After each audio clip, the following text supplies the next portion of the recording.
Selamat berjumpa dalam pembelajaran online mengenai manajemen bencana kesehatan. Saya Dr. Bella Dona dari Pusat Kebijakan Manajemen Kesehatan Fakultas Kedokteran UGM. Selama 10 menit ke depan akan menyampaikan tentang manajemen bencana secara umum dan khususnya tentang manajemen logistik pada masa bencana.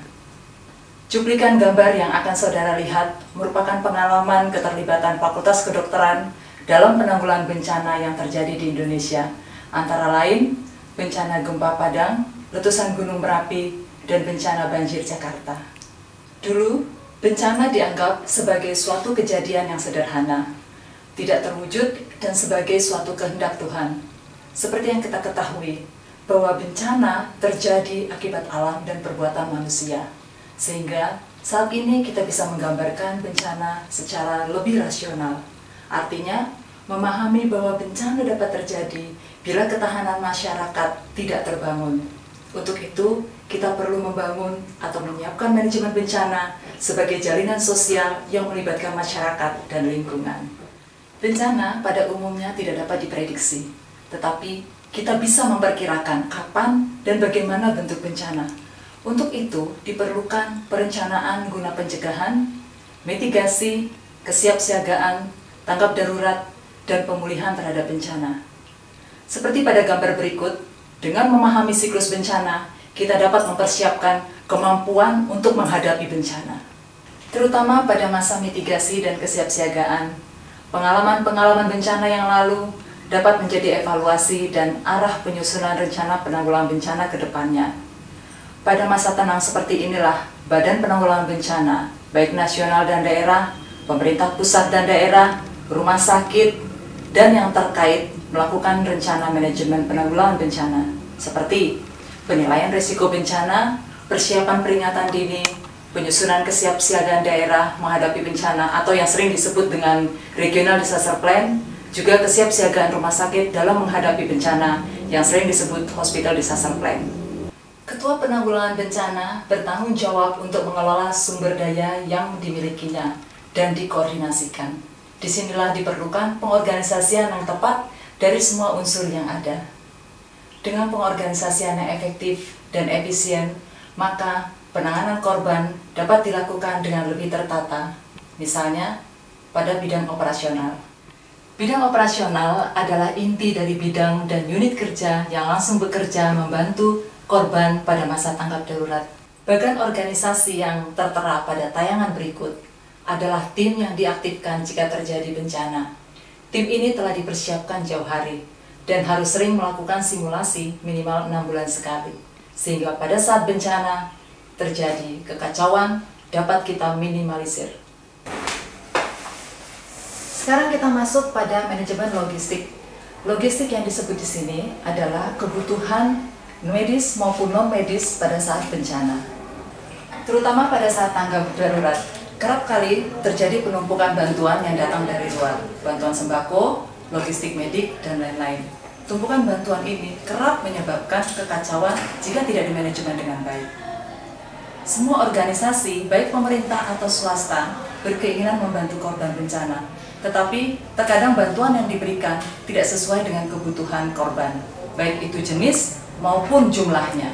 Belum lagi ketiadaannya manajemen logistik yang baik dikelola oleh daerah setempat maupun penyaluran bantuan logistik seringkali carut-marut.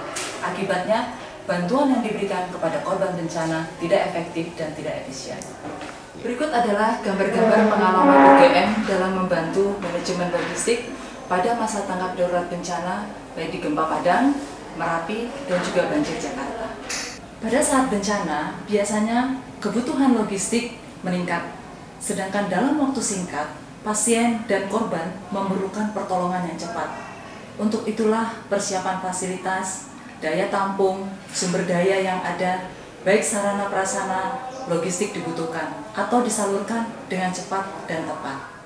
Dari sisi kebijakan, logistik harus memenuhi setiap keperluan pada saat kapanpun dalam jumlah yang mencukupi. Karena itulah, pengelolaan logistik harus dilaksanakan dari mulai perencanaan. Pemenuhan logistik bisa didapatkan dari persediaan rumah sakit, Dinas Kesehatan Provinsi dan Kabupaten, Badan Penanggulangan Bencana baik nasional maupun daerah, donasi, dan lainnya. Bidang logistik mempunyai tanggung jawab atas ketersediaan kebutuhan penunjang operasional seperti fasilitas, komunikasi, transportasi, suplai logistik medis dan non-medis, makanan, dan penunjang lainnya. Yang paling penting juga dalam manajemen logistik adalah bagaimana penyaluran logistik berjalan lancar. Kita mengambil contoh dari bencana banjir Jakarta. Bantuan logistik dipusatkan di Pusat Penanggulangan Krisis atau PPK Kementerian Kesehatan.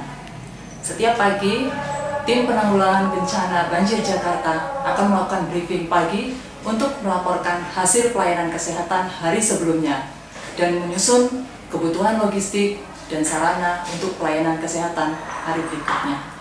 Penyaluran logistik sempat terhambat karena kawasan masih terendam banjir, sehingga membutuhkan perahu karet untuk mengantarkan logistik dan petugas ke daerah pos pelayanan kesehatan. Di pos pelayanan kesehatan, pengelolaan logistik masih terus dilakukan. Pengangkutan barang dan penyalurannya harus dilakukan secara benar, sehingga tidak ada barang logistik yang rusak.